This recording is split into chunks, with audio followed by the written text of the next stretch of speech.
அதிமுகவின் பொதுச் செயலாளராக இருந்த ஜெயலலிதா காலமானதை தொடர்ந்து புதிய பொதுச் செயலாளர் விரைவில் தேர்ந்தெடுக்கப்படுவார் என்று அந்த கட்சியின் செய்தித் தொடர்பாளர் பொன்னையன் தெரிவித்தார். அதிமுக தொண்டர்கள் விரும்பும் ஒருவரே கட்சியின் அடுத்த பொதுச் செயலாளராக தேர்ந்தெடுக்கப்படுவார் என்றும் அவர் கூறியுள்ளார்.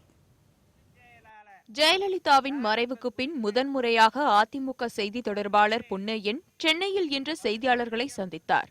சென்னை ராயப்பேட்டையில் உள்ள கட்சியின் தலைமை அலுவலகத்தில் செய்தியாளர்களிடம் பேசிய அவர், அதிமுக பொதுச் செயலாளர் தொடர்பாக ஊடகங்களில் வெளியாகும் அனைத்து செய்திகளும் வதந்தியே என்றார். பொதுச் செயலாளருக்கு இவர்தான் அவர்தான் என்று யாருமே போட்டியிடவில்லை. அதுதான் உண்மை நிலை. மற்றது அனைத்தும் வதந்திகள் வதந்திகள் வதந்திகளே.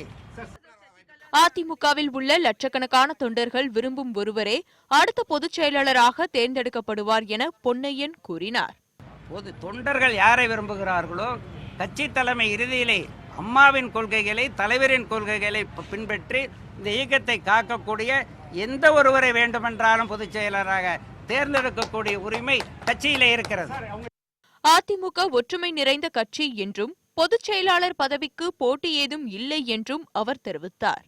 ஜெயலலிதா வாழ்ந்த இல்லத்துக்கு முதலமைச்சர் மற்றும் அமைச்சர்கள் செல்வதில் தவறில்லை என்றும், சசிகலா கட்சியில் முக்கியமான உறுப்பினர் என்பதால் அவரை அமைச்சர்கள் சந்திக்கிறார்கள் என்றும் பொன்னையன் விளக்கமளித்தார். அப்போலோ மருத்துவமனையில் ஜெயலலிதாவுக்கு உயர்தரமான சிகிச்சை அளிக்கப்பட்டது என்றும், அது தொடர்பாக வரும் செய்திகள் அனைத்தும் திட்டமிட்டு பரப்பப்படும் வதந்திகள் என்றும் பொன்னையன் தெரிவித்தார். தேர்ந்தெடுக்கப்பட்ட பொதுக்குழு மற்றும் செயற்குழுவினர் தற்போது கட்சியை வழிநடத்தி வருவதாக தெரிவித்த பொன்னையன், கட்சி தொடர்பான ஜெயலலிதாவின் அணுகுமுறையை கடைபிடிக்கப்பட்டு வருவதாக கூறினார். சொத்துகள் தொடர்பாக ஜெயலலிதா உயில் ஏதும் எழுதி வைத்துள்ளாரா என்ற கேள்விக்கு பதிலளிக்க பொன்னையன் மறுத்துவிட்டார்.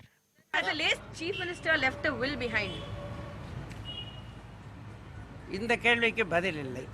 பாஜக சார்பில் எவ்வித நெருக்கடியும் தரப்படவில்லை என்றும், அது அரசியல் காரணமாக கிளப்பப்படும் புரளி என்றும் பொன்னையன் கூறினார்.